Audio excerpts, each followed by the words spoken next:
Continuamos entendiendo qué es la redención. Y continuamos desmenuzando esto que es la redención. Recordemos que redención es el pago por mi salvación. Entonces, la salvación tiene relación con el enfoque al pago que Cristo hizo para nuestra salvación. Y continuamos con estas hermosas clases. ¿Qué es redención? Seguimos respondiendo esta pregunta, ¿no? ¿Qué es redención? Colosenses capítulo 1, versículo 14 dice de la siguiente manera: en quien tenemos redención por su sangre, el perdón de pecados. Si yo no entiendo el perdón de pecados, pierdo todos los beneficios de la salvación. Si yo no entiendo el sacrificio de Cristo, de lo que Cristo hizo hace más de 2000 años en la cruz, por lo tanto pierdo los beneficios de lo que Cristo hizo aquel día por nosotros. Hebreos capítulo 10, versículo 1 al 12. Dice: porque la ley, teniendo la sombra de los bienes venideros, no la imagen misma de las cosas, nunca puede por los mismos sacrificios que se ofrecen continuamente cada año, hacer perfecto a los que se acercan. De otra manera cesarán de ofrecerse, pues los que tributan este culto, limpios una vez, no tendrían ya más conciencia de pecados.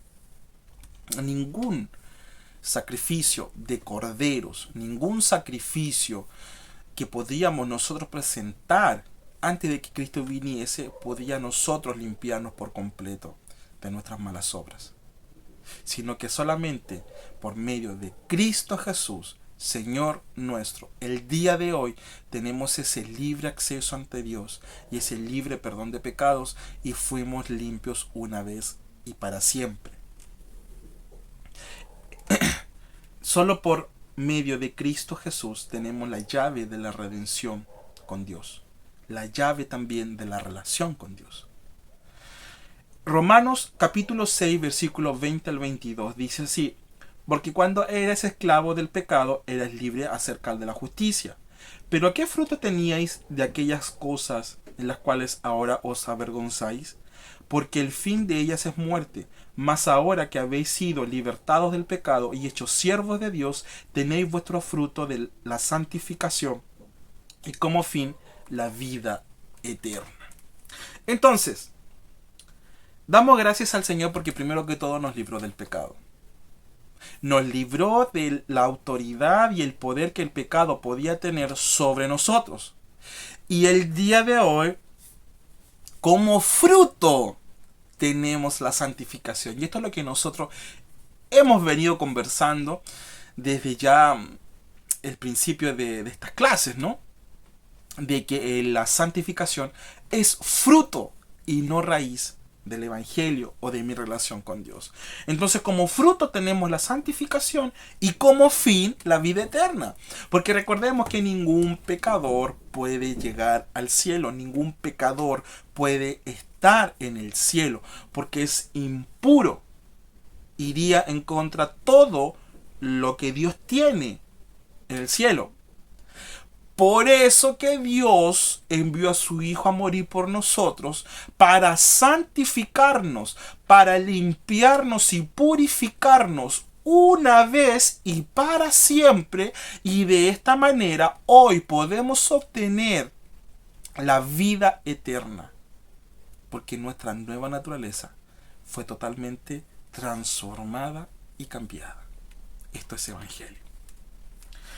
Hebreos 10:2 dice: de otra manera cesarían de ofrecerse, pues los que tributan este culto, limpios una vez, no tendrían ya más conciencia de pecado.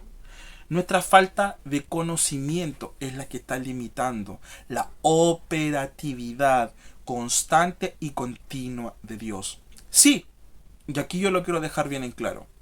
Dios ya hizo, Dios ya obró, Dios ya consumó por medio de Jesucristo el pago de nuestra salvación, el pago de nuestra redención. Pero esto no niega que su efectividad es eterna, traspasa los tiempos. Como Dios ya lo hizo hace más de 2000 años atrás, Dios también entonces lo está haciendo hoy, en este año, y también lo seguirá haciendo en los próximos años hasta que Él venga. La operatividad y la eficacia del sacrificio de nuestro Señor Jesucristo es eterna. Por lo tanto, tenemos dos alternativas. Usar el terminología de que Cristo ya lo hizo, que para mí es el más adecuado, o decir que Dios continúa haciendo. Pero de que Dios lo hará a futuro como algo sin efecto hoy, eso es el problema. Porque la obra consumada de Jesucristo ya fue hecha hace más de 2000 años atrás.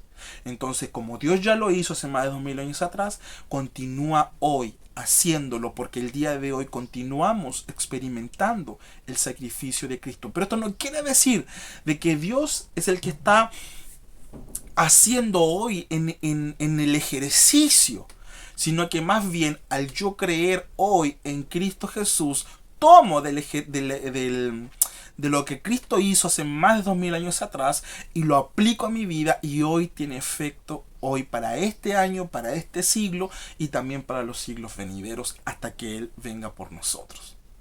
Amén. Espero que no me haya enredado más, espero que se haya entendido a qué me refería con todas estas cosas. Marcos capítulo 7 versículo 13 dice: invalidando la palabra de Dios por vuestras tradiciones que habéis transmitido, y muchas cosas hacéis semejantes a estas. Te dicen no peques porque Dios no te va a perdonar, y el que dice no peques comete más pecados de que aquel que le está diciendo que no tiene que cometer. Simple. Pongo el yugo sobre alguien y yo hago automáticamente ese algo que yo le estaba limitando a esa persona a hacer. Colosenses capítulo 2 versículo 6 dice: por tanto, de la manera que habéis recibido al Señor Jesucristo, andad en Él. De la manera que yo he recibido a Cristo, hoy camino y ando en Él. En Romanos capítulo 10 versículo 9 dice que si confesares con tu boca que Jesús es el Señor y creyeres en tu corazón que Dios le levantó de los muertos, serás salvo. El único requisito hoy para acceder a la salvación es creer en Jesucristo, confesarlo como tu Señor y Salvador, creer en este glorioso evangelio de que Cristo hace más de 2000 años atrás solucionó el problema del pecado, solucionó lo que te separaba a ti de Dios, y hoy día por medio de Cristo Jesús tenemos este libre acceso ante el trono de Dios. Eso es redención, eso es perdón de pecado, eso es evangelio. Nos vemos en la siguiente clase.